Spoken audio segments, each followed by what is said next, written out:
Sejahtera semua, selamat datang ke channel Fels Lifestyle. Halo semua, salam sejahtera Malaysia. Salam sejahtera Malaysia. Halo semua, salam sejahtera Malaysia. Salam sejahtera Malaysia. Halo semua, salam sejahtera Malaysia.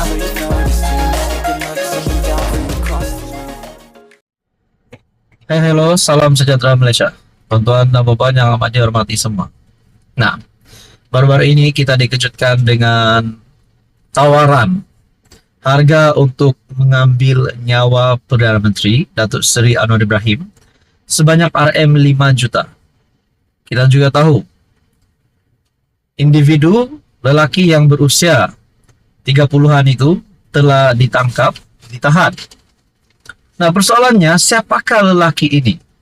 Adakah lelaki ini hanya menjadi pembunuh upahan ataupun menjadi orang tengah kepada orang tengah kepada orang tengah?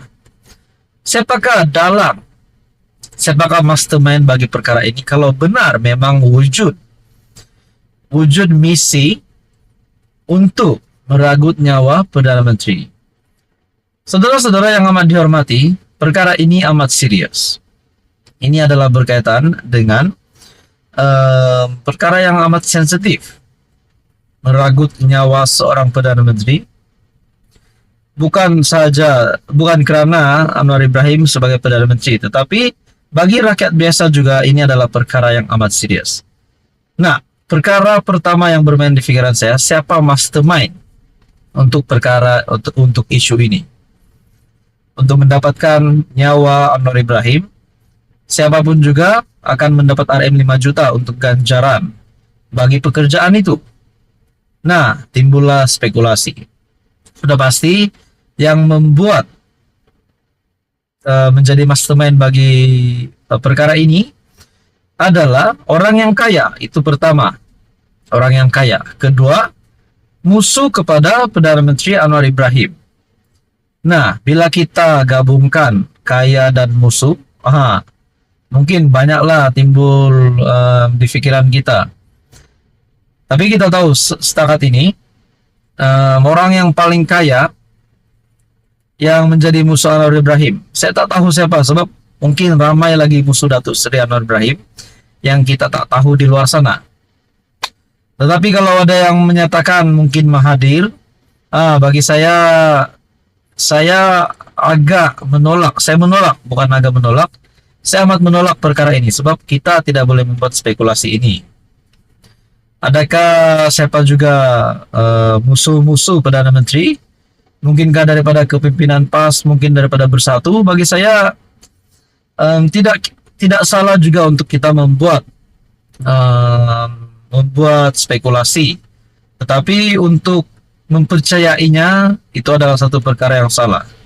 Jadi lebih baik kalau mungkin ada siapa-siapa individu, mungkin daripada kepimpinan Bersatu, Muhyiddin Yassin, kepimpinan PAS, Hadi Awang, yang dikatakan terlibat dengan pekerjaan ini, setakat ini tiada maklumat yang sahih berkenaan dengan itu, langsung tiada. Jadi kita tak tahu siapa mastermind sebenarnya. Dan kalau kita pikir balik, kalau memang benar TikTokers itu yang membuat video, walaupun video itu sudah dipadam, membuat video menawarkan harga RM5 juta untuk meragut nyawa Anwar Ibrahim, mungkin dia seorang yang tidak waras, tidak rasional, mungkin seorang gila yang tidak mampu berpikir dengan waras. Nah, akhirnya ditahan. Itu yang kita mau dan kita nantikan apa yang berlaku selepas ini. Mentang-mentang Tun Mahathir kaya dan menjadi musuh Anwar Ibrahim, janganlah pula kita kata Tun Mahathir yang melakukan perkara ini. Janganlah pula kita kata Muhyiddin Yassin. Janganlah kita kata kepimpinan PAS yang terlibat. Jadi tiada kena mengena setakat ini, belum ada berita maklumat yang sahih yang kita dapat lihat di media sosial. Yang penting polis sudah menahan lelaki tersebut, TikTokers tersebut. Saudara-saudara yang amat dihormati semua, siapapun juga identiti pembunuh upahan ataupun siapapun juga identiti TikTokers ini, kita berharap Malaysia dalam aman damai saja. Saudara-saudara yang amat dihormati, apa komen Anda? Sekian saja, teruskan bersama di dalam channel ini untuk info yang seterusnya. Tuan-tuan dan puan yang amat dihormati semua, satu lagi ahli parlimen, satu lagi pemimpin besar, saya boleh katakan bos besar PAS, diheret ke mahkamah. Ini pasti satu kejutan buruk untuk Hadi Awang, untuk Taqiyuddin Hasan, untuk Tuan Ibrahim, untuk Sanusi, untuk Ahmad Samsuri Mokhtar, dan semua kepimpinan besar PAS. Sebelum ini kita mendengar berkaitan dengan fitnah talian keluarga daripada ahli parlimen PAS terhadap ahli parlimen DAP, Lim Guan Eng. Nah, saudara-saudara, akhirnya Siti Mastura, ahli parlimen PAS, diheret ke mahkamah.